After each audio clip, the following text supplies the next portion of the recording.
आज सुनिए सुविख्यात वरिष्ठ कथाकार सुषमा मुनींद्र की लिखी हुई कहानी बघेली रामलीला। सुषमा जी की कहानियों एवं उपन्यास की भाषा जनभाषा होने के कारण पाठकों को भाव विभोर एवं अभिभूत कर देती है।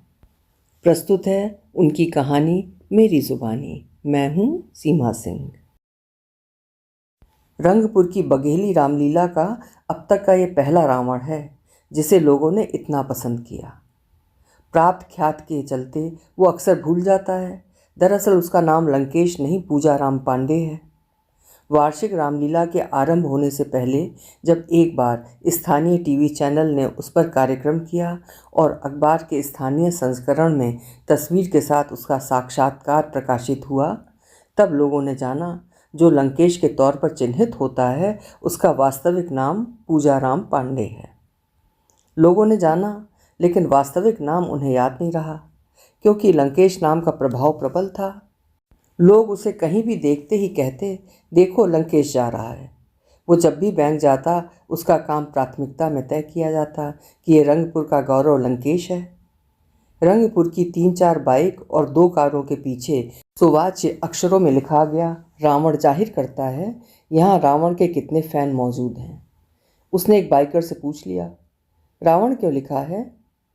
बाइकर ने चमत्कृत होते हुए बताया, रावण बल बुद्धि साहस धैर्य का प्रतीक है।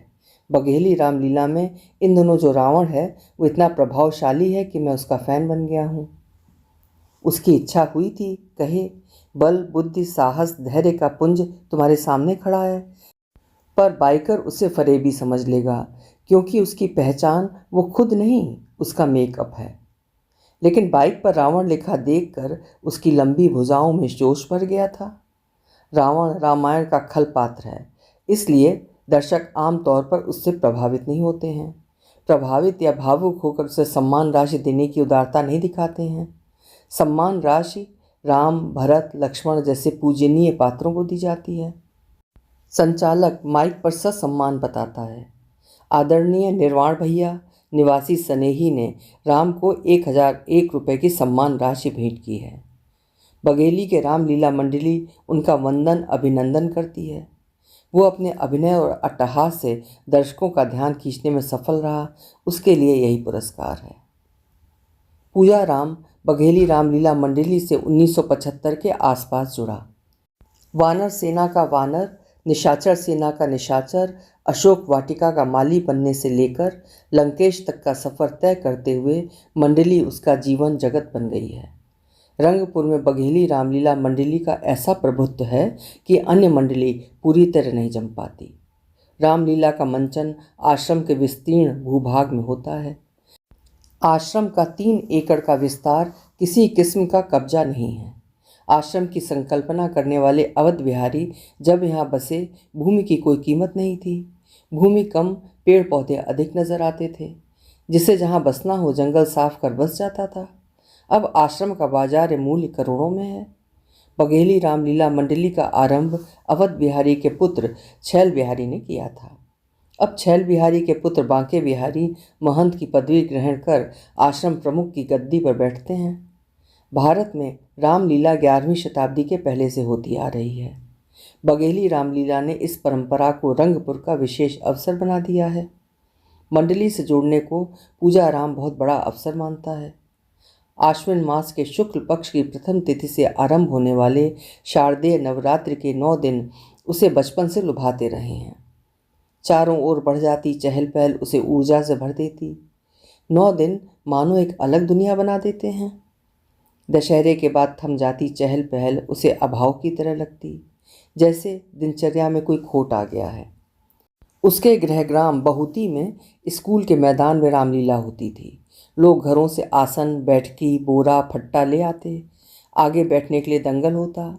आगे जगह पाने के लिए वो और उसका छोटा भाई सखाराम शाम से अपना बोरा बिछा लेते।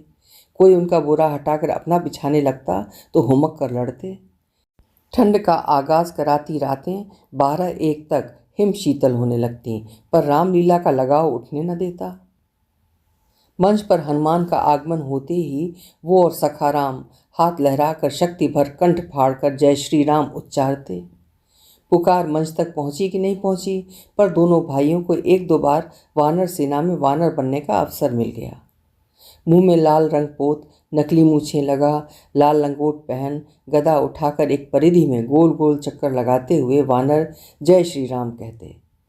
गोटा किनारी लगे काले वस्त्र पहने अच्छे डील डॉल वाले निशाचर छोटे वानरों को उठाकर मंच के पीछे छोड़ाते। वानर फिर लौटते और गदा युद्ध मल्ल युद्ध करते। एक बार वानर का मेकअप कर सो जाने के कारण पूजा राम मंच पर नहीं पहुंचा। मंडली प्रमुख ने उसे मुख पर काला रंग पोत निशाचर बनने की सजा दी। वो निशाचर नहीं बनना चाहता था, पर रामलीला का आकर्षण प्रबल था। आकर्षण के कारण रामचरितमानस के 10 दोहे रोज बाँचने लगा। स्तुति, दोहा, चौपाई, सोरठा, सवैया लय से गाते हुए कंठस्थ हो गए। उन्हीं दिनों सुना, रंगपुर में दशहरा पर्व की बड़ी धूम होती है। चारों ओर विद्युत प्रकाश की जगर मगर रहती है। दशहरा मैदान में रावण वध होता है। चल समारोह देखने के लिए लोग दूर गांव से आते हैं। रात भर उस निर्धारित पथ के दोनों ओर बैठे रहते हैं जहां से झांकियां निकलती हैं। पूजा राम ने बाबू को मनाया, बाबू रंगपुर का दशहरा दिखा दो। बाबू सहमत हो गया। उसे साइकिल से रंगपुर जाने का ऐसा अभ्यास था कि 11 किलोमीटर की दूरी न लगती थी। वो पूजाराम और सखाराम को साइकिल पर आगे पीछे बैठाए हुए रंगपुर पहुंचा। शहर की छटा निराली थी। जगह जगह बने देवी दुर्गा के पंडाल खाली पड़े थे, क्योंकि चल समारोह में शामिल करने के लिए मूर्तियों को ट्रक, ट्रैक्टर, ट्रॉलियों जैसे वाहनों से दशहरा मैदान ले जाया जा चुका था। रावण वध के बाद राम की शोभा यात्रा निकलती है। राम के रथ के पीछे झांकियाँ होती हैं। चयनित झांकियों को प्रथम, द्वितीय, तृतीय पुरस्कार दिया जाता है। चल समारोह में देर थी। बाबू आश्रम के समीप स्थित राम जानकी मंदिर दर्शन करने चले गए। आश्रम में जब 9 दिन रामलीला होती है, इस इलाके में चहल पहल बढ़ जाती है। आज इलाका खाली था, क्योंकि लोग रावण दहन देखने के लिए दशहरा मैदान चले गए थे। रंगपुर के सबसे भव्य मंदिर में बिराजी राम, जानकी, लक्ष्मण की मूर्ति पूजा राम को मनोहारी लगी। वो और सखा राम नेत्र मूंद कर, हाथ जोड़कर संस्कृत में राम की स्तुति सस्वर गाने लगे। समाज में किसे किस रूप में स्थापित होना है, इसका निर्धारण नियति करती है।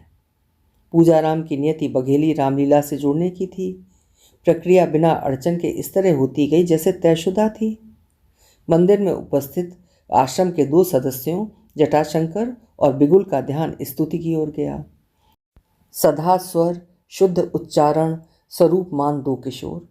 राम और सीता का रोल करने वाले लड़के बड़े हो रहे थे। राम, लक्ष्मण, सीता के मुख पर जिस लावण्य और कोमल भाव की दरकार थी, बढ़ती आयु उसे कम कर रही थी। मंडली को स्वरूप मान कोमल किशोरों की जरूरत थी, जिन्हें कार्यशाला में अभ्यास कराकर राम सीता के लिए निपुण बनाया जाए। त्रिपुंडधारी बिगुल बाबू के समीप आया। ये बालक तो बहुत सुंदर गाते हैं। बाबू ने ग्रामीण सादगी में हाथ जोड़ दिए। जी, स्तुति भजन सब याद किए हैं। दोनों बालक आपके हैं? हो। कहाँ रहते हैं? बहुती, यहाँ से 11 किलोमीटर है। लड़किन को दशहरा का जुलूस दिखाने आए हैं। बहुती में विद्यालय है? हो, दोनों पढ़ते हैं। बघेली रामलीला का नाम सुने हैं? नहीं, बहुती में रामलीला होती है। ये दोनों एक दुई बेर वानर और निशाचर बने हैं। बहुत सुंदर।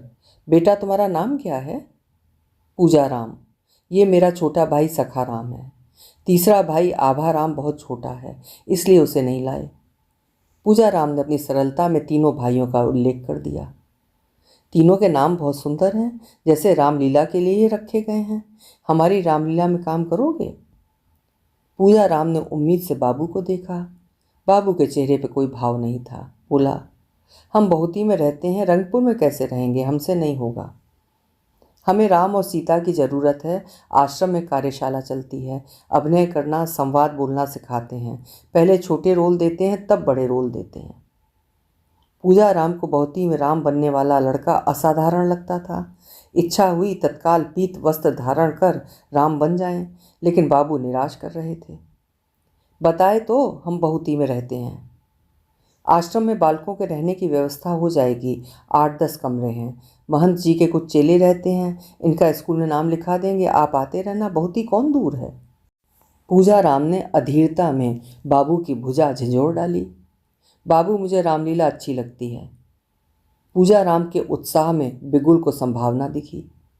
आप आश्रम की व्यवस्था देख लो, संतुष्ट हो जाओ, फिर विचार करो। पूजा राम को यह आकस्मिक प्रस्ताव अवसर लग रहा था, लेकिन बाबू के लिए असमंजस था। अभी तो इन्हें जलूस दिखा दें, फिर आएंगे। ठीक है, आश्रम मंदिर के पास ही है। नेता, मंत्री, अफसर महंत जी का आशीर्वाद लेने आते रहते हैं। आप जब भी आओ मेरा नाम बता देना, मैं इंतज़ाम बना दूंगा। मेरा नाम बिगुल है और ये जटाशंकर है। चलता हूँ, हमें दशहरा मैदान पहुँचना है। बिगुल पूजाराम और सखाराम के शीश पर हाथ फेर कर चला गया। पूजाराम का जी कर रहा था जोर से चीख मार कर आनंद व्यक्त करे। बाबू ने चाट फुल्की खिलाकर आनंद को चरम पर पहुंचा दिया। जुलूस देखने के लिए वे जिस चौराहे पर बैठे थे, वहां जुलूस रात 12 पर पहुंचा। सबसे आगे राम का विजय रथ था। रथ में आरूढ़ राम, सीता, लक्ष्मण, हनुमान की निराली शोभा थी। पूजा राम मोहित हो गया। यदि वो राम बने तो रथ में बैठने का रोमांच पा सकता है। राम बनना कितना अच्छा लगता होगा। रथ के पीछे क्रमानुसार झांकियां आ रही थीं। ट्रक, ट्रैक्टर, ट्रॉलियों के आगे आवंटित नंबर, समिति और मोहल्ले का बैनर लगा था। धीमी गति से बढ़ रही झांकियों के आगे तेज संगीत की धुन पर लोग नाच रहे थे। भीड़ में बिछुड़ जाने के भय से बाबू दोनों भाइयों का हाथ मजबूती से जकड़े हुए थे। पूजाराम की इच्छा हुई बाबू का हाथ झटक कर गजब का जोश दिखाते हुए झांकी के आगे नाचे, पर भीड़ देखकर साहस नहीं हो रहा था। बहुत ही पहुंचकर पूजाराम ने उपद्रव किया। बघेली रामलीला में काम करेगा, रंगपुर के स्कूल में पढ़ेगा। बाबू पूजाराम का मन बहलाने के लिए बहुती की रामलीला मंडली के प्रमुख शास्त्री जी से मिला। शास्त्री जी ने अच्छा संबल दिया। बघेली रामलीला मंडली का बहुत नाम है। शासन प्रशासन सहयोग देता है, बड़े बड़े लोग चंदा देते हैं। मंडली रंगपुर में तो वार्षिक रामलीला करती ही है, आमंत्रण पर बाहर भी रामलीला करने जाती है। वैसे रामलीला 9 दिन की होती है, पर आमंत्रण के आधार पर मंडली 30 दिन की रामलीला भी करती है। कई प्रसंगों का विस्तार से मंचन होता है। मैं महंत जी से परिचित हूँ। बांके बिहारी जी धार्मिक व्यक्ति हैं। जब भी रंगपुर जाता हूँ आश्रम में ठहरता हूँ। पूजाराम और सखाराम को अच्छा मौका मिल रहा है। तुम रंगपुर जाते ही रहते हो, घंटा 2 घंटा सुस्ताने की ठौर मिल जाएगी। 6 एकड़ के काश्तकार हो, 3 बच्चों की काश्तकारी में बसर ना होगी। रंगपुर के अच्छे स्कूल में पढ़कर बच्चों का भविष्य बन जाएगा, नौकरी पा जाएंगे। चाहो तो मैं साथ में चल सकता हूँ। बाबू ने मानस बना लिया। पूजाराम सखाराम को लेकर शास्त्री जी के साथ आश्रम आया। बिगुल उन्हें ससम्मान महंत जी के कक्ष में ले गया। स्वच्छ करीने वाले कक्ष में विराजे महंत जी का चेहरा तर भोजन के सेवन से चमक रहा था। भंगिमा में आत्मीयता, वाणी में मधुरता थी। मलिन जान पड़ते बाबू को दिलासा दी। हम तो 10 वर्ष की आयु से आश्रम के कामकाज में लग गए थे, आज देखिए गादी पर बैठे हैं। रामलीला आश्रम का उद्देश्य ही नहीं, संकल्प बन गई है। हम चाहते हैं रामलीला की परंपरा सुचारू चलती रहे। कार्यशाला में कितने कलाकार आए गए गिनती नहीं है। आश्रम में कुछ विद्यार्थी रहते हैं, आश्रम के कामकाज में मदद करते हैं, रामलीला में भाग लेते हैं। आप कमरे और कार्यशाला देख लो, अच्छा लगेगा। शास्त्री जी का सब देखा भला है। पूजाराम और सखाराम आश्रम में रहने लगे। बिगुल ने सरस्वती विद्यालय में प्रवेश दिला दिया। सखाराम का चित्त पढ़ाई में, पूजाराम का चित्त मंडली में अधिक लगता। वृहद परिसर को देखकर बोराया रहता। विशाल मैदान में रामलीला के मंचन के निमित्त बने सीमेंटेड चबूतरे में अंगद की तरह पैर रोप कर खड़ा हो जाता। लंकेश उठा मेरा पैर। परिसर में केला, अमरूद, पपीता, आम, चीकू, जामुन के कई वृक्ष थे। जामुन के वृक्ष पर चढ़कर एक पकी जामुन नीचे टपका देता। माता, मैं हनुमान प्रभु श्री राम की चिन्हारी लाया हूँ। उसे मंच पर सज्जा, प्रकाश सज्जा, सिल्क के पर्दे, गेंदे के फूल की सजावट, तबला, हारमोनियम, ढोलक के संगीत का चस्का हो गया। मंडली में लगभग 60 कलाकार थे। अधिकतर स्थानीय होने के कारण कार्यशाला में अभ्यास के लिए आते और लौट जाते। कम ही आश्रम में रहते। 3-4 माह पहले वार्षिक रामलीला की रिहर्सल होने लगती। बड़े बक्सों में रखी पोशाकें, मुकुट, नकली केश, गहने, हथियार साफ किए जाते। अभिनय और संवाद को निखारा जाता। आरंभिक 2-3 वर्ष तक पूजाराम और सखाराम को वानर के रोल मिले। फिर पूजाराम को भरत का रोल मिला। उसे स्कूल का सबक याद नहीं होता था, पर संवाद सरलता से कंठस्थ कर लेता। चौपाइयाँ बाँचता, कॉपी में संवाद लिखता, दर्पण के सामने बोलता, मुख मुद्रा बनाना और संवाद बोलना सीखता। नकली घुंघराले बाल लगा, मुकुट और राजसी वस्त्र पहन, मेकअप कर दर्पण में देखता तो लगता अक्स पूजाराम का नहीं भरत का है। अक्स पर न्यौछावर हो जाता। मेकअप किस तरह साधारण को असाधारण बना देता है। उसने भरत की भूमिका ऐसी दक्षता से निभाई कि राम का असर मंद पड़ जाता। दर्शक भरत को सम्मान राशि भेंट करते। उसका कमाल देखकर उसे राम की भूमिका दे दी गई। उसके रूप में मंडली को इतना अच्छा राम मिल गया कि बिगुल को अपनी खोज पर गर्व होता। राम की भूमिका व्यापक थी। वे भगवान ही नहीं, जननायक भी हैं। राम जन्म, गुरुकुल में शिक्षा ग्रहण, पुष्प वाटिका, सीता स्वयंवर, राम जानकी विवाह, वनवास, केवट द्वारा गंगा पार कराना, शबरी के जूठे बेर खाना, शूर्पणखा की नाक कटना, सीता हरण, लक्ष्मण का मूर्छित होना, हनुमान का संजीवनी लाना, कुंभकर्ण मेघनाथ वध, राम रावण युद्ध, रावण वध, राम राज्याभिषेक। पूजा राम ने राम बनने के लिए बहुत मेहनत की। राम के चरित्र को समझने के लिए रामचरितमानस बाँचता। राम की शालीनता को व्यक्त करने, संतुलित चाल से चलने, विनम्र संवाद बोलते चेहरे में कृपा भाव रखने, तीर कमान चलाने का ऐसा अभ्यास किया कि राम बनना उसे खिलवाड़ की तरह लगता। वो राजकुमार और तपसी दोनों रूप में आकर्षक लगता। राम का विशेष श्रृंगार होता। माथे पर तिलक, भाल को घेरती हुई दोनों ओर की कनपटी तक कई रंगों की नन्ही बिंदिकियाँ लगाई जाती। दर्पण में रूप निहारता तो लगता लंका विजय नहीं, विश्व विजय कर लिया है। उसका अभिनय देखकर दर्शक भक्तिमय हो जाते। सबसे अधिक अभ्यास उसने राम रावण युद्ध का किया। ऐसा आवेशित हो जाता जैसे वास्तविक रावण को ललकार रहा है। दशहरे में रावण वध की धूम होती। दहन देखने के लिए लोग सूर्यास्त से जुहाने लगते। विशिष्ट नागरिकों के लिए एक और कुर्सियां लगाई जाती। सांसद, विधायक, स्थानीय नेता, कलेक्टर, एसपी, अन्य अधिकारी बैठते। कुछ अधिकारी सपरिवार आते। आश्रम के गार्ड, वॉलेंटियर, पुलिस बल तैनात रहता। वो कुर्सियों पर बैठे विशिष्ट जनों को गौरव से देखता। सबका ध्यान उस पर केंद्रित रहता। दहन के पहले राम रावण युद्ध होता। रावण गदा, तलवार, तीर का प्रयोग करता। वो इधर उधर घूम घूम कर रावण की नाभि के चौगिर्द तीर मारने का प्रयास करता। रावण मरने का अभिनय करते हुए भूमि पर चित्त हो जाता। निशाचर उसे उठा ले जाते। रावण दहन के बाद चल समारोह आरंभ होता। राम, सीता, लक्ष्मण, हनुमान का रथ सबसे आगे होता। रथ के पीछे झांकियां चलती। जुलूस नगर निगम तिराहा, पुराना पावर हाउस, लाल बिहारी मार्ग, फूलचंद चौक, गणपत मार्ग, शास्त्री चौक, कोतवाली चौक, जय स्तंभ होते हुए सिमरिया चौक पहुंचता। यहाँ से रथ आश्रम की ओर चला जाता। झांकियाँ विसर्जन के लिए 8 किलोमीटर तमस नदी जाती। अगले दिन राम राज्याभिषेक के साथ वार्षिक रामलीला का समापन होता।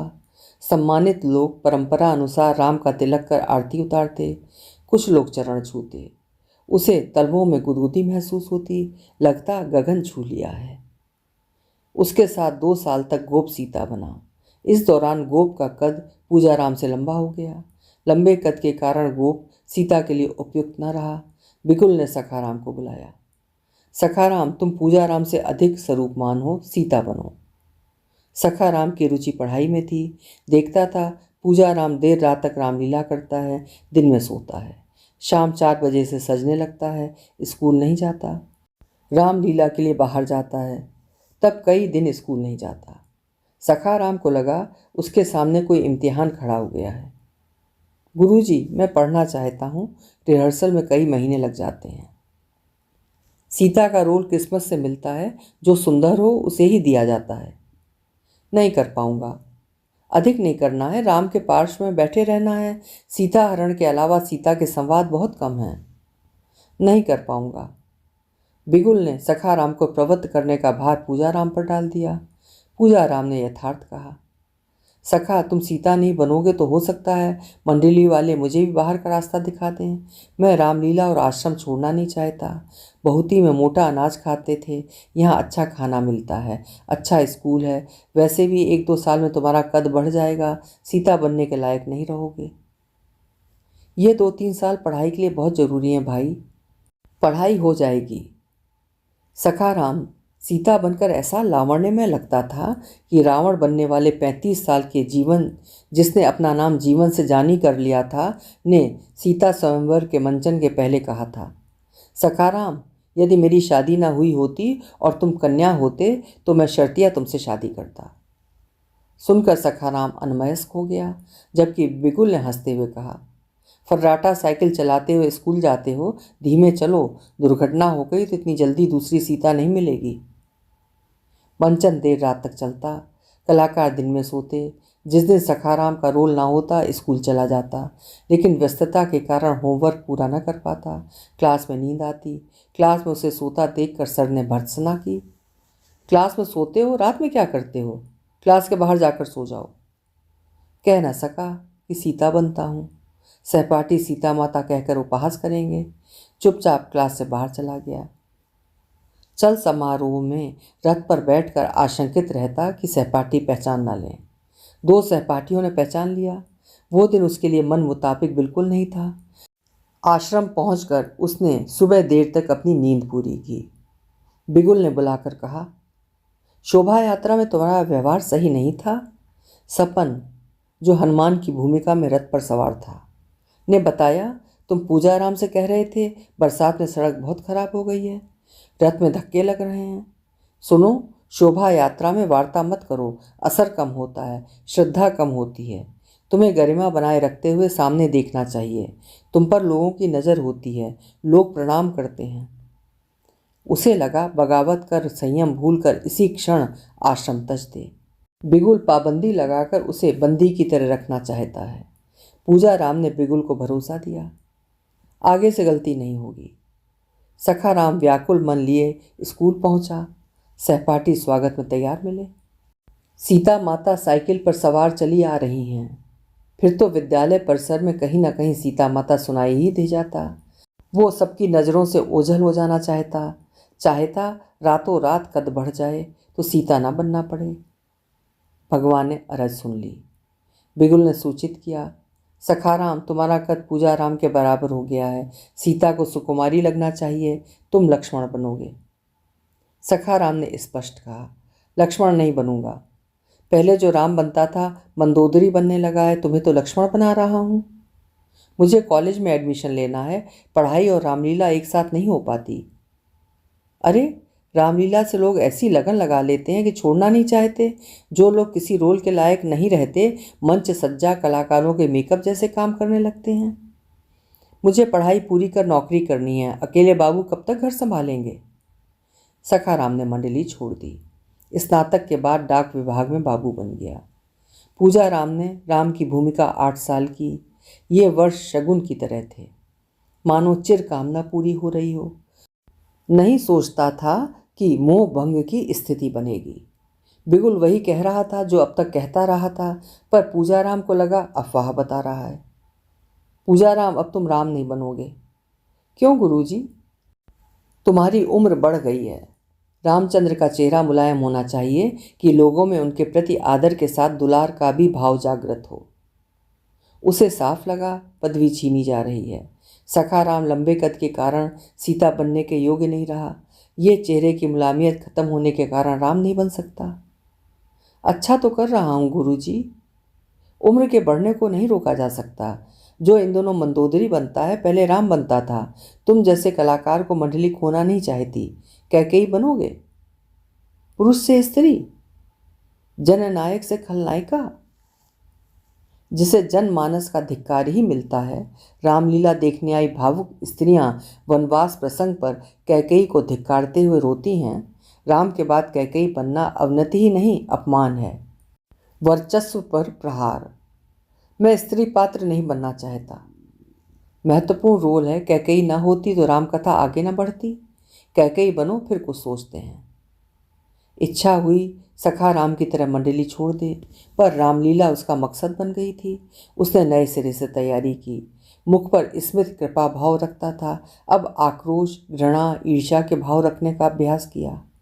स्त्री रूप में हीनता आई, लेकिन कौशल्या, सुमित्रा, मंथरा बने पुरुषों ने हौसला दिया कि अभिनय अभिनय होता है, राम का करो या कैकेयी का। उसने कैकेयी बनकर 2 वरदान मांगे। महाराजा, मेरे पुत्र भरत का राज तिलक और राम को 14 वर्ष का वनवास। मेघनाद बनकर रावण को आश्वस्त किया। पिताश्री, मैं कुंभकर्ण काका के वध का प्रतिशोध लूंगा। तभी मंडली को बड़ी क्षति हो गई। रावण बनने वाले जानी का सड़क दुर्घटना में निधन हो गया। जानी की कद काठी, स्वर, अट्टहास पूरी तरह रावण के अनुकूल था। वार्षिक रामलीला के 2 महाशेष थे। बिगुल को हठात पूजा राम का ख्याल आया।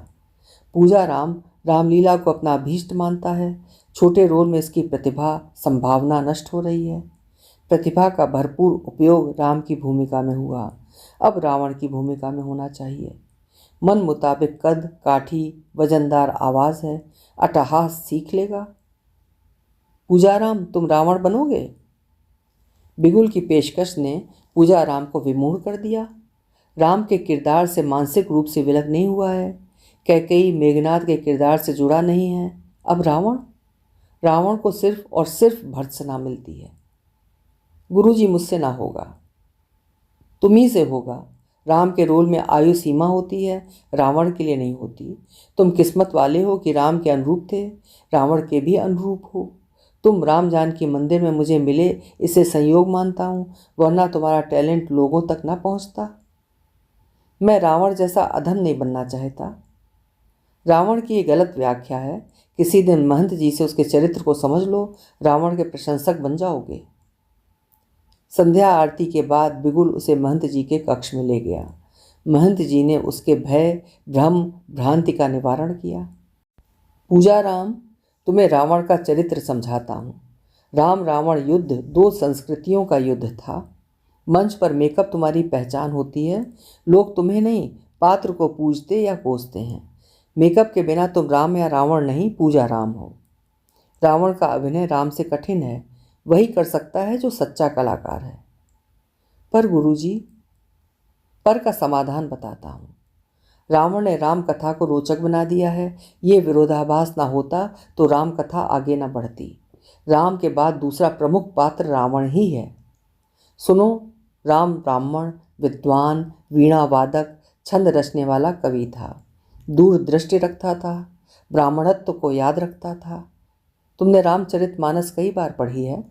रावण के हाव भाव, शासनकाल, अर्थव्यवस्था को समझते होगे। उसकी महानता को समझो, इसलिए प्रसंग सुनाता हूँ।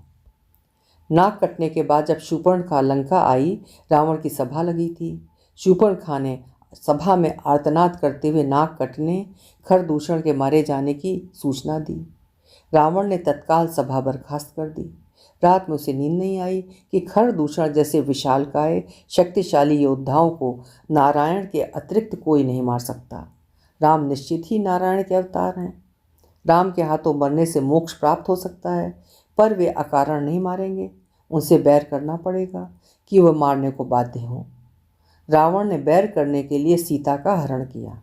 लंका पर आक्रमण करने के लिए राम सेतु निर्माण कर सेना सहित लंका पहुँचे। वे रावण की शक्ति को जानते थे। विभीषण से बोले, युद्ध में क्या मेरी विजय हो सकती है? विभीषण बोला, विजय के लिए रावण का वध करना होगा। वो इतने दिव्यास्त्रों से सज्जित है कि उसका वध नहीं हो सकता। राम ने कहा, मेरे पास वे दिव्यास्त्र हैं। विभीषण अड़ा रहा। ब्राह्मण के पास ब्रह्मास्त्र है। विजय पानी है तो विजय सार यज्ञ कराना होगा। यज्ञ कौन कराएगा? मेरे पास संसाधन नहीं है। ब्रह्मा करा सकते हैं, पर वे मर्यादा से बंधे हैं, धरती पर नहीं आएंगे। रावण प्रथम प्रशंसित महर्षि पुलस्त्य का नाती है, यज्ञ करा सकता है। उसका दिमाग 10 दिमाग के बराबर सक्रिय है। वो पराजित होने के लिए यज्ञ नहीं कराएगा। वो शिव का परम भक्त है, ब्राह्मणत्व का महत्व समझता है। प्रार्थना करने पर आचार्य बनने को सहमत हो जाएगा। प्रस्ताव लेकर किसे भेजें? जामवंत को। वो ब्रह्मा के पोते हैं, लंकेश इनका आग्रह नहीं टालेगा।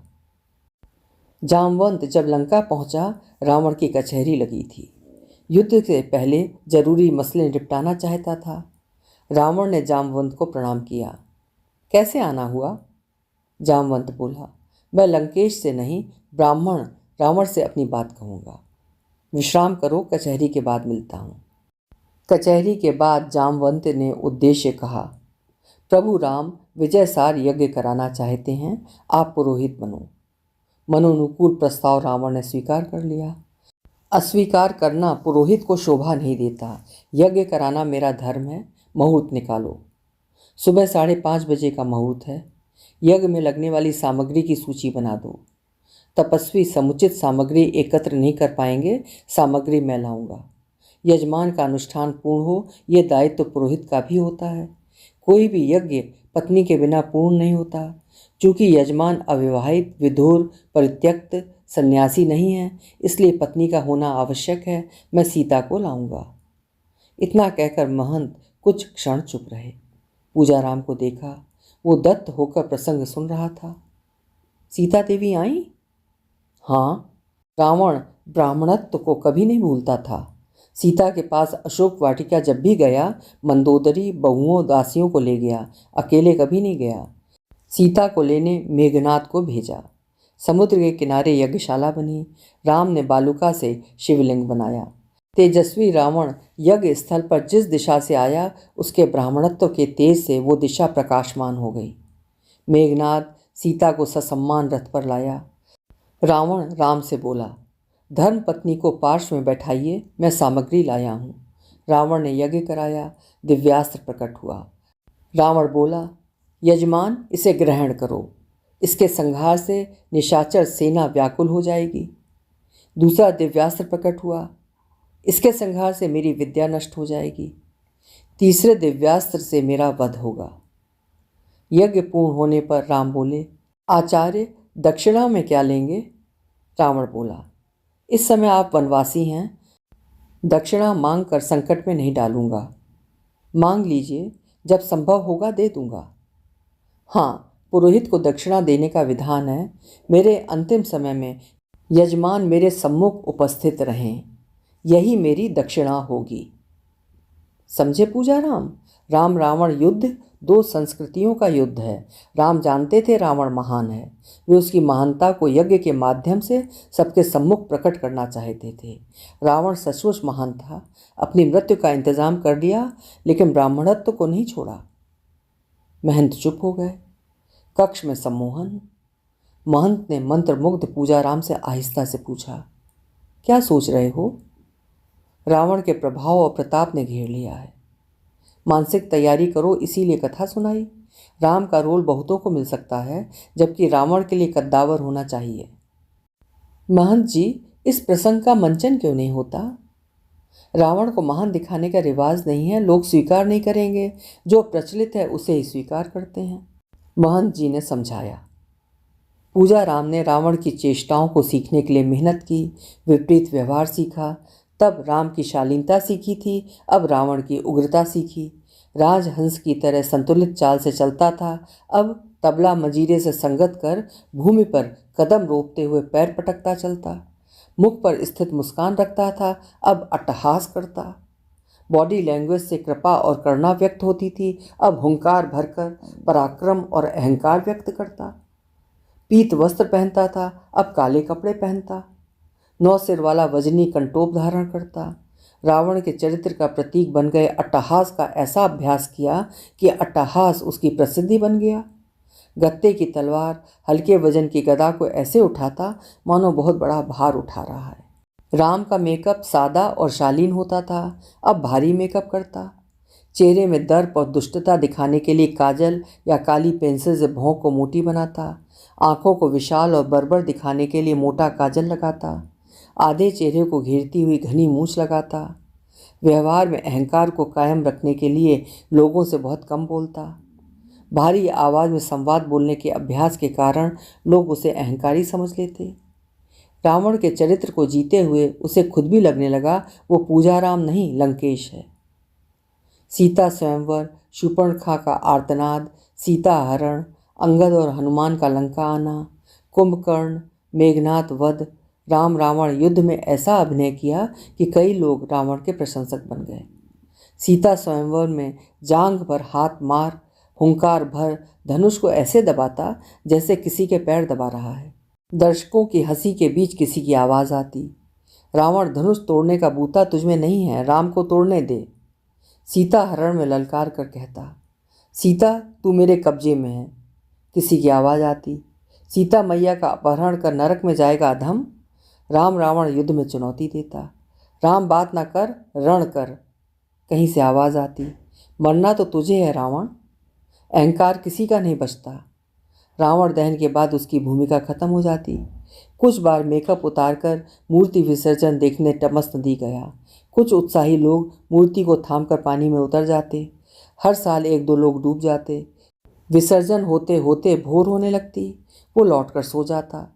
अगले दिन रोजमर्रा वाले वस्त्र पहनकर राम राज्याभिषेक देखता। कोई ना पहचानता, क्योंकि वो लंकेश नहीं पूजा राम होता। उसने रावण की भूमिका लगभग 30 साल की। वो मंडली का वरिष्ठ सदस्य था। राम सीता लक्ष्मण बनने वाले कलाकार उसका आदर करते थे। बाद के वर्षों में दर्शकों की संख्या में गिरावट आने लगी। जब रंगपुर में टीवी आया तब से गिरावट का क्रम शुरू हो गया था। रामानंद सागर के रामायण सीरियल ने सभी वर्ग को ऐसा खुश कर दिया था कि प्रसारण के समय सड़कें वीरान हो जाती थी। रामायण को वैसी भव्यता में देखने के बाद लोगों को रामलीला फीकी लगने लगी। इंटरनेट, मोबाइल, कंप्यूटर आने पर सार्वजनिक स्थल पर जाने को लोग वक्त बर्बाद करना समझने लगे। बढ़ते टीवी चैनलों ने घर में भरपूर मनोरंजन का प्रबंध कर दिया। नवरात्रि में युवा गरबा खेलने में मुब्तला रहते। रामलीला का रुख वही करते जिनके पास मनोरंजन के साधन नहीं हैं। लेकिन रामलीला आज भी बदस्तूर होती है। कोरोना के कारण 2 वर्ष नहीं हो सकी। पूजा राम को लगा था कभी न खत्म होने वाली फुर्सत से घिर गया है, जैसे 2 साल उसके जीवन में आए बिना ही बीत गए। 2 सालों में कई लोगों की खुशमिजाजी खत्म हो गई थी। रावण, कुंभकर्ण, मेघनाथ के पुतले बनाने वाले हिंदू मुस्लिम कारीगर काम न मिलने से गांव चले गए। पूजा राम बहुत ही चला गया। अम्मा बाबू जैसे ही पुरखे बने पुश्तैनी घर की पृष्ठभूमि बन गई। उसने विवाह नहीं किया। सखाराम और आभाराम के विवाह हो गए। सखाराम अपने परिवार को लेकर माणिकपुर में रहता है। आभाराम पत्नी मोलिया और बच्चे के साथ बहुती में रहता है। खेती काश्तकारी का हिसाब किताब देखते हुए आभाराम ने बाबू की आसंदी संभाल ली। बताने लगा, भाई मैं हर साल 10-20 हज़ार का अमरूद बेच लेता था। इस बार अमरूद में कीड़े पड़ गए हैं। कोरोना मने कोई नहीं, पेड़ पौधों पशु पक्षियों को भी रोग लगा रहा है। ठीक कहते हो, रामलीला ना होने से मैं तो जैसे अपंग हो गया हूँ। पता नहीं कोरोना कब जाएगा। लोग कहते हैं अब बहुत कुछ अनियमित होने वाला है। आभाराम ने ठीक कहा था, बहुत कुछ अनियमित होने वाला है। 2 साल बाद वार्षिक रामलीला हुई। 5 अक्टूबर 2022 को दशहरा की जगर मगर वापस लौटी। रावण का 25 फीट लंबा पुतला बना। पुतले में फटाकों का प्रयोग वर्जित था, लेकिन बिगुल ने फटाकों का प्रयोग कराया कि फटाकों की तेज ध्वनि से लोगों का मनोरंजन होता है। 2 साल बाद जोर शोर से रावण दहन हो रहा है। दहन से पहले राम रावण युद्ध हुआ। लाल वस्त्रधारी वानर जय श्री राम, राम वस्त्रधारी निशाचर जय लंकेश का घोष करते हुए आपस में युद्ध कर रहे थे। राम और रावण अपना कौशल दिखा रहे थे। राम के तीर रावण के गदा तलवार तीर को विफल कर रहे थे कि तेज बारिश होने लगी। पूजा राम को आभाराम की बात याद आई, बहुत कुछ अनियमित होगा। लोग भागने लगे, युद्ध रोक दिया गया, पुतले भीग गए। रंगपुर के इतिहास में पहली बार हुआ कि भरपूर पेट्रोल डालकर रावण दहन करना पड़ा। 1-1.5 घंटे में बरसात यूँ थम गई मानो रावण दहन को व्यर्थ करने के लिए ही हुई थी। पूजा राम को लगता है अनियमित बरसात उसे संकेत देने के लिए हुई थी कि तुम्हारा काम खत्म होने वाला है। बिगुल ने उसे बुलाया और इत्मीनान से कहा, पूजा राम अब तुम रावण नहीं बनोगे। फैसला पूजा राम के वर्चस्व पर प्रहार था। ये तो कहते थे रावण की भूमिका इतनी योग्यता से आज तक किसी ने नहीं की। क्या हुआ गुरुजी? वो बल और ठसक खो रहे हो जो रावण के चरित्र के लिए जरूरी है। उम्र के अनुसार भूमिका बदलती रहती है। जो कुंभकर्ण बनता था अब कमर झुकाकर बूढ़ी त्रिजटा बनता है। जो अंगद बनता था रावण बनेगा। मेरे लिए क्या बचा है? बड़े कलाकार हो, तुम्हें छोटे मोटे रोल नहीं दूंगा। कार्यशाला में कलाकारों को अभिनय सिखाओ, मंच पर चौपाई गाओ, संवाद अच्छे लिखते हो। वो कमरे में अंधेरा किए बैठा रहा। संवाद वो लिखेगा, लेकिन वाहवाही उसे मिलेगी जो मंच पर संवाद बोलेगा। मंच के पीछे की मेहनत पर किसी की दृष्टि नहीं जाती। उसने अपनी अजान बाहुओं को टटोला। न लंबाई कम हुई है न गठन।